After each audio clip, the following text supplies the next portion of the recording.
YouTubers, and welcome back to Tony the Technician's channel. And today I went to Lowe's, well, the other day, but I decided while I was there picking up a few things, I would quickly kind of walk through and record for you the tool section of Lowe's. A lot of Kobalt tools, as you guys know. Lowe's carries a lot of Kobalt brand tools. So a lot of that in this video, as well as a lot of different brands for cordless tools. So I think there's DeWalt, Kobalt, Porter Cable, a few others. But I really hope you guys enjoyed this video. Stay tuned for my next couple videos. I have a review done on a pliers set that I absolutely hate and I'm getting rid of. Then I have a few more videos coming of some tools that I bought this month, and they're slowly coming in, so as I get them in, I'll be doing quick overviews of those tools, and I really hope you guys enjoy those as well. But let's get into this little Lowe's walkthrough, and I hope you guys enjoy it. If you do, make sure to hit that thumbs up, leave a comment down below, and as always, subscribe if you're not a subscriber. Thank you guys.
Okay, YouTubers, so that was my quick walkthrough of Lowe's and their tool section.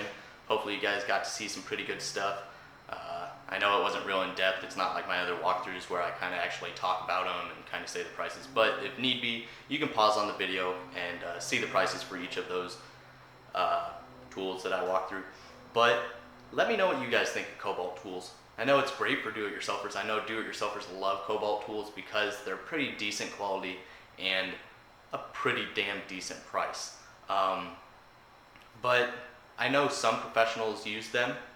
It all just depends on what product it is through Kobalt. But if you guys use them, please let me know what you guys think of it.